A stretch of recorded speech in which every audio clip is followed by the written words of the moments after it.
Oke, selamat pagi adik-adik ya, dan salam budi luhur. Oke adik-adik ya, ini adalah pertemuan kita di pertemuan ke-6 ya adik-adik ya. Ini kembali lagi Pak Engki katakan bahwa video ini Pak Engki menjelaskan mengenai modul ya, karena kita praktikumnya langsung melalui lab. Kalau Pak Hengki membuat video pakai lab 2 jam kayaknya terlalu lama, makanya Pak Hengki akan jelaskan ya step by step yang ada sesuai dengan modul yang Pak Hengki berikan ya. Karena kalau buat video langsung 2 jam agak-agak sulit lah ya bagi Pak Hengki nanti itunya. Karena lebih baik kita langsung praktek.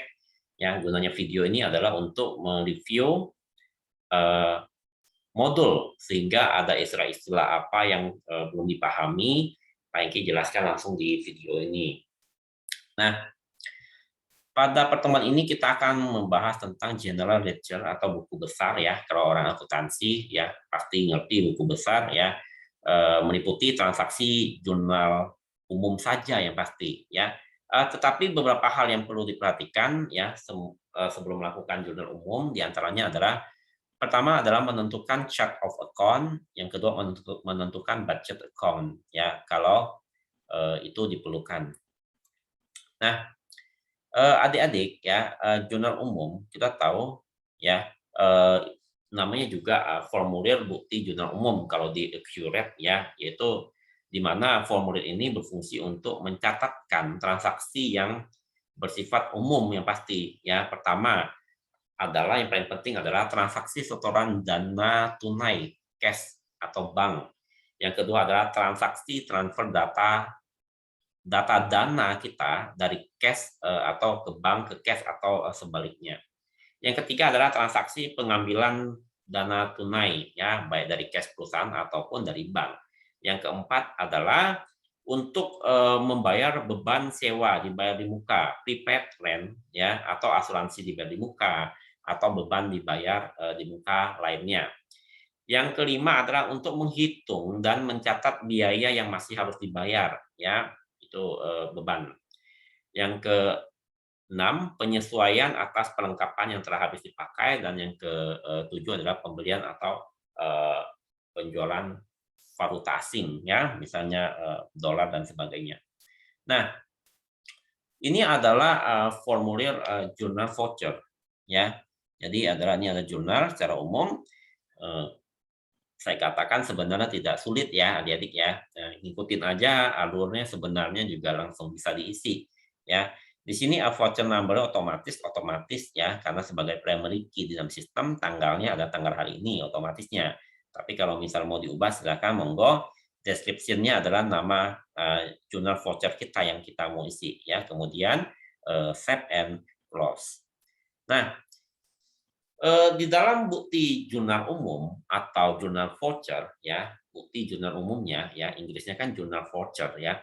Nah, di sini ada beberapa tombol ya yang Anda bisa perhatikan ya, eee, supaya kita tidak bingung ya, ada recurring dan sebagainya.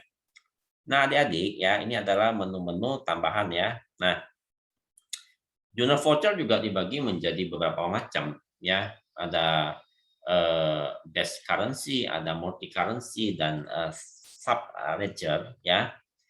Nah, kita tahu bahwa daftar bukti jurnal ya, bukti jurnal atau list of jurnal voucher ini ada beberapa macam ya. Nah, semua jurnal voucher yang telah Anda buat tuh manual maupun secara otomatis dibuat oleh Accurate direkap dalam sebuah tabel ya. Namanya tabelnya adalah list of jurnal voucher atau bukti jurnal umum ya. Nah, di situ kelihatan ya, termasuk juga jumlah uangnya. Ya, adik-adik sebenarnya udah bisa ngikutin.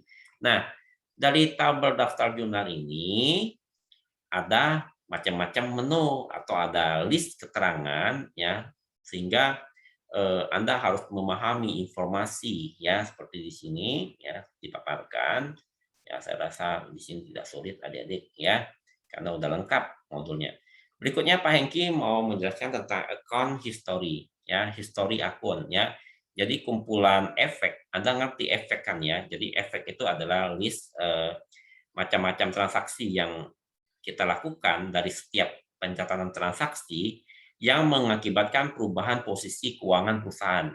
Ya, jadi Anda bisa mengakses menu ini di menu utama list, kemudian Anda klik general ledger, kemudian ada di situ ada account history, maka akan muncul seperti ini adik-adik. Ya, nah kolom yang ditampilkan dalam history ini terdiri dari tanggal, ada source number, karena source number itu perlu supaya kita tahu asal usul ini transaksi apa sih ya dulunya ya gitu loh.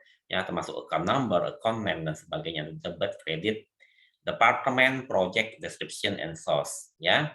Nah, ini adalah field-fieldnya. Nah, berikutnya ada account budget atau anggaran akun ya.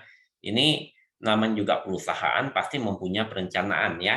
Jadi berupa anggaran. Nah, anggaran akun. Ya, ini bisa dilihat di sini menunya ya. Caranya adalah buka menu list ini general ledger, kemudian di situ ada account budget. Nah, maka kita tinggal mengisinya dia di nggak sulit kok ya, tidak sulit. Saya deh ya. Oke, yang terakhir adalah di sini ada account balance, saldo akun. Nah, ini adalah yang paling penting karena apa? Ini adalah untuk menggambarkan akun-akun setiap efek yang tadi itu, posisi terakhirnya berapa ya. Nah, gimana caranya? Kembali lagi ke aktivitas, di situ ada menu buku besar, kemudian ada saldo akun, maka muncul seperti ini. Ya, ini yang eh, kita buat ya. Oke, saya rasa cukup adik-adik ya untuk pertemuan ini, kita langsung praktek di lab ya.